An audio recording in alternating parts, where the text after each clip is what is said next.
Hello and welcome to Newsfeed on Trust TV. My name is Dorcas Yakubuzala, bringing you trending stories that people are talking about and sharing around the globe today. Court orders Binance to release data to EFCC. Voice, data services affected by undersea cable cuts restored, says NCC. Nigeria military denies reprisal attack in Delta community after 17 troops were killed. Mom sentenced to life in jail after leaving her toddler alone to die while she went on vacation. Now, top on what's trending, the Nigeria Communications Commission, NCC, says the voice and data services affected by the cable cuts have been restored. The NCC's Director of Public Affairs, Dr. Ruben Muoka, stated this in a statement issued in Abuja on Monday, March 18th. Muoka said that services were restored following its disruption on March 14th, which affected data and voice services due to cuts in undersea fiber optics on the coast of Côte d'Ivoire and Senegal.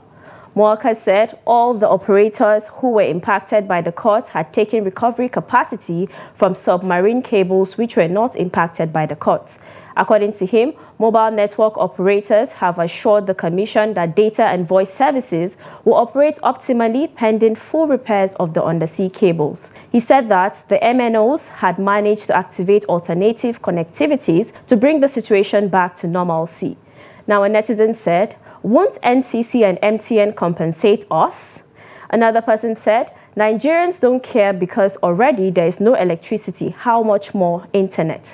Another person wrote, "Thanks and well done to you people in charge. It's not easy."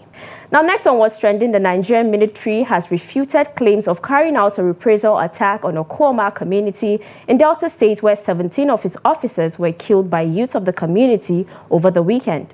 General Christopher Musa, the defense chief, in a response sent to Reuters, denied that the military had initiated an attack on the community. Some Nigerians have alleged that some men in army uniform ransacked and burnt homes in the community on Sunday, March 17th, days after youths killed the officers. The 17 soldiers were sent to the community to resolve a land dispute on Sunday. A video of houses in the community burning went viral with claims that they were set up by military officers. Now, a netizen said, "They will come back for that state or community, of course, but this isn't them. When they come back, you will know because that community will be a military camp." Another person said, "What will it take them to fish out the culprits though?" Another person wrote, "Why denying your action and then quick to conclude that the youth of that community murdered your men?" Next on what's trending, Senate President Godswill Akpabio says he doesn't believe that those behind the killing of 17 military personnel in Okuoma community in Ugeli South local government area of Delta State last week are from the Niger Delta region. Speaking during plenary March 19, Akpabio countered a motion raised by Senator Ede Dafinone, who represents Delta Central, calling for relief and assistance to people of the community who suffered retaliation attacks following the killing of soldiers who were on a peacekeeping mission in their community. Take a look.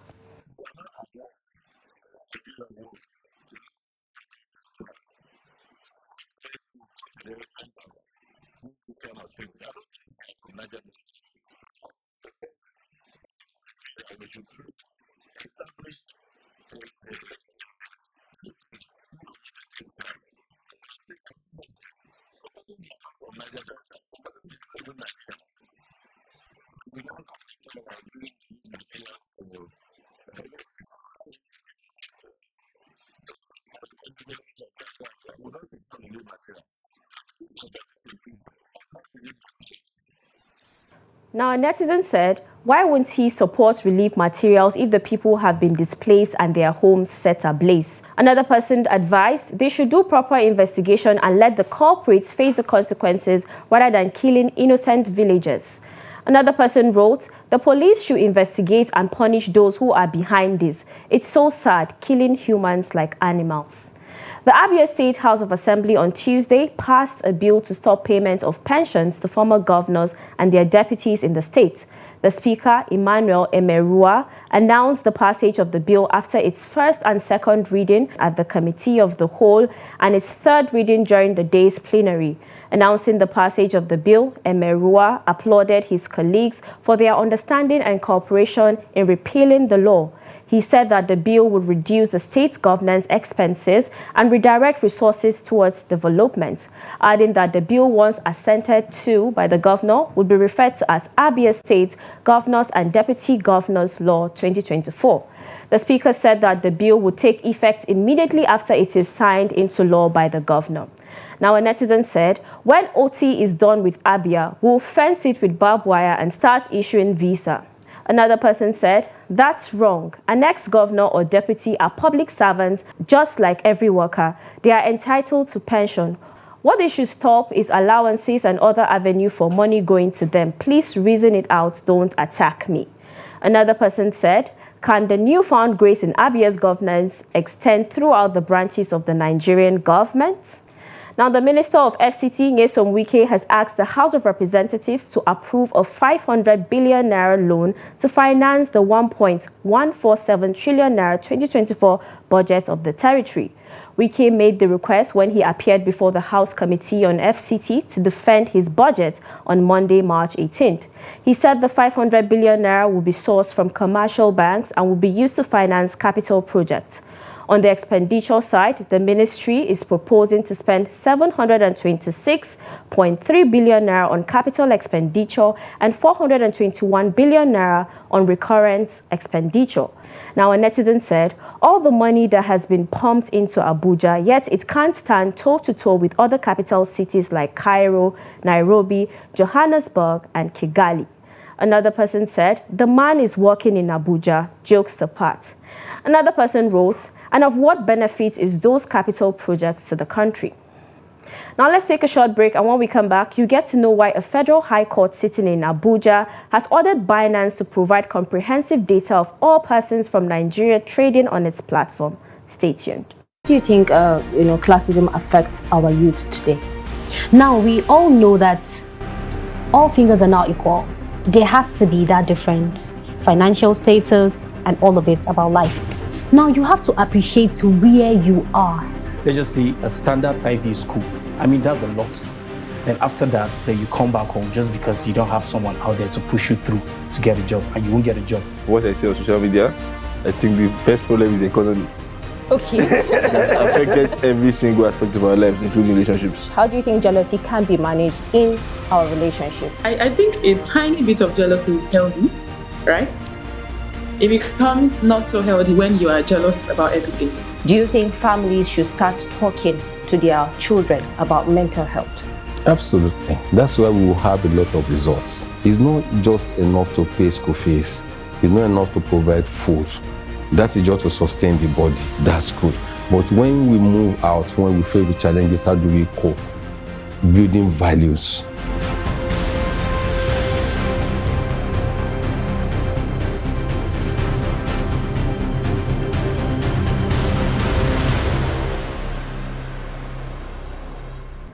Welcome back, it's Newsfeed.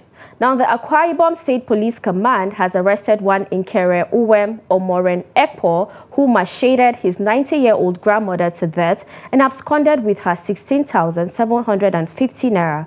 The State Commissioner of Police, CP Wahid Ayilara, disclosed this when he paraded the suspect alongside 51 others arrested for various crimes in the state on Friday.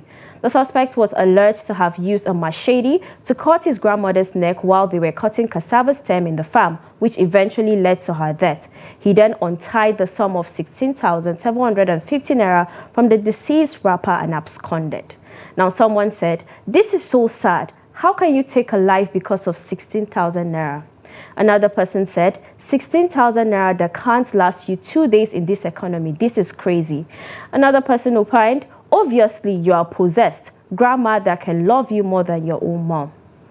Now, Binance Holdings Limited has been ordered by Justice Emeka Nwite of a federal high court sitting in Abuja to provide the Economic and Financial Crimes Commission with the comprehensive data or information of all persons from Nigeria trading on its platform. The order was granted following an ex parte motion moved by the EFCC's lawyer Ekele Iheanacho. In the motion deposed to by Hama Bello, an operative of the EFCC attached to the Special Investigation Team, SIT of the Commission, Domiciled in the office of the National Security Advisor, he stated that they received an intelligence stating the nefarious activities and terrorism financing on Binance, a cryptocurrency exchange platform.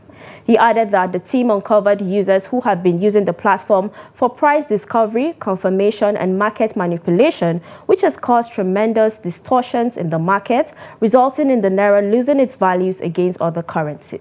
Now, someone said, if they reveal anyone's data, the person has the right to sue Binance and make more money. Another person said, INEC should release the data they use in declaring Tinubu the winner of the presidential election as well.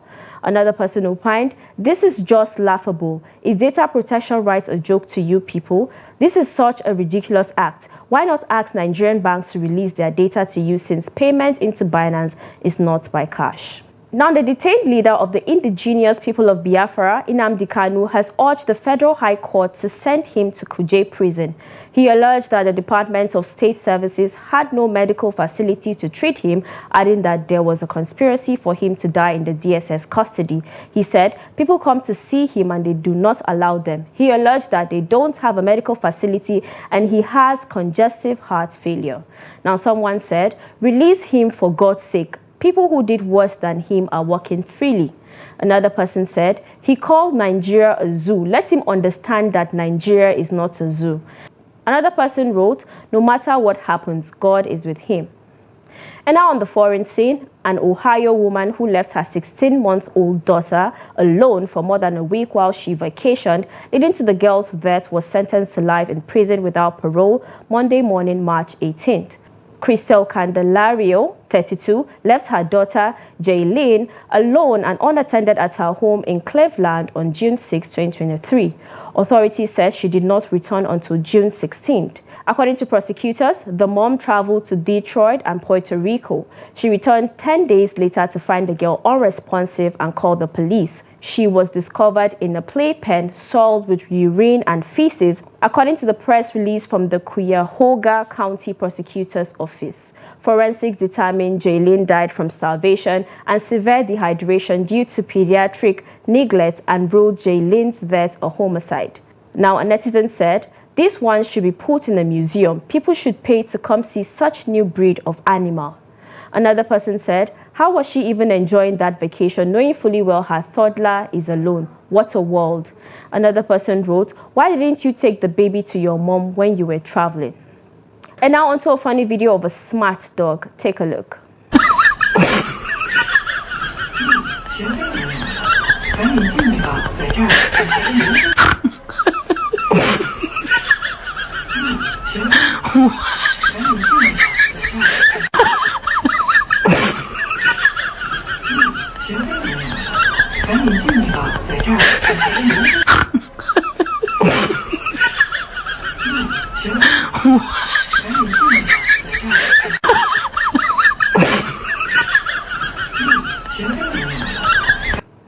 And that's all we have for you today on Newsfeed. Follow us and subscribe to all our social media platforms: Facebook, YouTube, Instagram, and X. Until next time, goodbye.